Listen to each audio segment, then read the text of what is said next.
Hey, kommentariyamiz, direktlarimiz savollarga to'lib ketdi. Bugun sizlar uchun M3 avtomobilini qulay qilib, Mardon akamiz bilan bitta savol-javob qilib, texnik xarakterlarini va oylik to'lovlari, avtokredit, rassrochka va naqdga qanchada olib chiqib ketsa bo'ladi. Mana shular haqida ochiqchasiga gaplashamiz. Assalomu alaykum Mardon aka. Xudo xolasa biz bugun menejerlar, rahmat aka, menejerlar chiroylab, albatta qisqa qilib, tushuntirarli qilib, chiroylab obzorni qilib beramiz. Unda boshladik. Tayyormisiz? Davay ketdik. M3 avtomobil haqida bo'lmasa qarang. Men savol beraman, siz javob berasiz. Kelishdik. Kelishdik. Xo'p. M3 avtomobilimiz dvigateli qancha? 1.8 atmosferli dvigatel bilan jihozlangan. Yaponskiy dvigatel. Bu dvigatelning ustunlik tomoni bizni klimatga juda yaxshi moslashgan va o'ta puxta va ekonomik bo'lib chiqqan. Dvigatel. Xo'p, o't kuchi. Adashmasam 134 o't kuchi. 134 ta o't kuchi, orqa привод, ABS sistema, elektriskiy впрыск топлива, yana ABSlar ham bor. ABS Qo'yib. Avtomobilimiz kuzovlarini Atsenkovka deb eshitganman. Atsenkovka kuzov, To'g'ri. oldi независимый podveska, orqa ressor bo'ladi. Bo'lmasa, bitta ish qilamiz. Salon qismini ham bitta ko'rsating deganlar uchun salon qismiga ko'proq e'tibor beramiz. Bitta chiqib ko'ring. Bitta savol-javobini qilib ko'ramiz aka. Xo'p, salon qismimiz. Salon qismini haqida tanishtiring. 5 pog'onali mexanikadan boshlaymiz. Deflektorlar, zamonaviy deflektor, konditsioner sistema, monitor, CarPlay hamma yoqda nima qiladi. iOS Android ulasangiz bo'ladi. Bo'ladi. Juda yaxshi. To'g'ri. Navigatorlariga chiqarib beryapti. Kecha kuni bittasini nima qiluvdik? Rullarimiz ham elektronik deyishdi, juda ham yumshoq rul, adashmasam. Hozir tekshirib. Bitta tekshirib ko'r, aytaylik shuni, chiroyli qilib. Mana bitta barmoq. Xohlaganingizcha bo'ladi. Maza joyi shuda. Nima qilaverasiz? Avtomobilimiz sidinasi ham juda ham yumshoq, rulimiz yumshoq. Bu avtomobilni olasiz, xohlasangiz Rossiya, xohlasangiz Qozog'istonga qatnasangiz, uyingizga sharaqlatib pul olib keladigan avtomobil. Bo'lmasa, albatta aniq va qisqa ma'lumotlar berib o'tamiz avtomobilimizni. Bo'lmasa, orqa yo'lovchi qismimizni bir ko'rsatsak, albatta obunachilarimizga. Juda ham keng salon, albatta. Mana qarang. Nechi Hojimurod? Bo'yim 180. 180 da 180 da mana qarang. Shuncha zazor qolyapti. Shunday. Pollarimiz Leno'ni albatta yana aytib o'tamiz. Poliga, xudo xolasa sizni nomingizdan kelishsa, poliga bonus. Rahmat. Xudo xolasa ko'rib turganingizdek, har bitta qatorimizda Type-C portlar, USB portlar va pastakaniklar chiroylab o'rnatib ketilgan ekan. Albatta bu 9 o'rindiqli, to'g'rimi? 9 o'rindiqli. Asosan dalniy yo'lga juda moslashgan.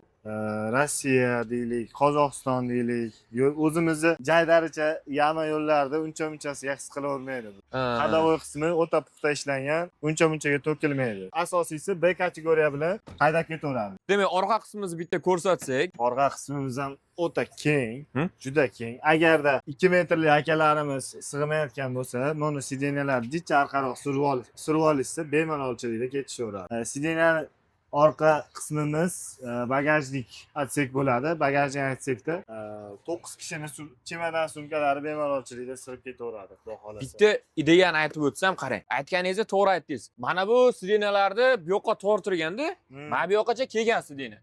Demak, chamadonni yonboshlab turib, sig'dirsa, shunda ham to'rtta chemodan sig'yapti. Bemalol sig'ib ketadi. Shunday. Keyin yana bitta narsa, 180 bo'yimda tizzam to'g'ri holatda kelyapti. Agar tizzam misol mabodo noqulay bildirilsa, misol uzoq yo'lga qatnovchilarga bu taylariga profil qo'yishib olyapti ekan. Qo'yib olishyapti-da. Bu narsa qanday nima talab mayda juda oson bo'ladi. Mana yerdan 4 ta volt yechadida profilni qatirib turib, yarincha ko'tarib olaveradi. Shunday o'zlari ham qo'yib olsa bo'ladi. Bemalolchilik. O'zgartirish kiritgandan keyin qayta jihozga ruxsat olish kerak emas. Yo'q. Tushunarli. Hech qanday qayta jihoz qilinmaydi. Chiroylab orqaga yana cho'zdirib olaverasiz. Hojimurod, to'xtabay. Zapaskamizni topmadingizmi? Zapaska. To'g'ri, juda ham ko'pchilikda qiynagan savol o'tgan safar videolarimizni ochib ko'rsatgandik, zapaska yo'q edi. Qayerda? Portlab ketgan zapaska qani degan komment bo'ldi bizda. Shunday. Zapaskamiz qayerda? Zapaskamiz endi bitta bo'lmagandan iloji tomda bo'lmaydi, pastda bo'ladi, albatta. Pastda bir ko'rsatib o'tamiz zapaskamiz ham, albatta. Buni qarang, bemalol propan metan bu yoqqa o'rnatib olsangiz bo'ladi. Albatta, tushadi. Zapaskani olib tashlab, propan o'rnatib olishyapti, sababi propandan bo'lib ekonomikni yuryapti mashina. Ham hozirgi metanga to'g'risi ishonchim qolmayapti. Shunday. Kuzovlarimiz ham juda baquvvat, qarang. Qo'l kirmaydi-da. Yugurib kelib tepsangiz ham kuzov ichiga kirib ketmasa ham kerak. Haligi nima deydi? Konser emas, albatta. Avtomobilimizni shunday eshitdim, yana oldi tarafiga bitta to'xtalib o'tsak, faralari, datchiklari bor. To'g'rimi? Bor. Noshinoyda o'zi yonadi deb eshitdim. Qarang, albatta bu yo'lovchilarimiz va avtomobil shofyorimizni qulayligi uchun dvorniklarimiz ham datchiklari bor deb eshitdim, shunday. Datchiklari bor.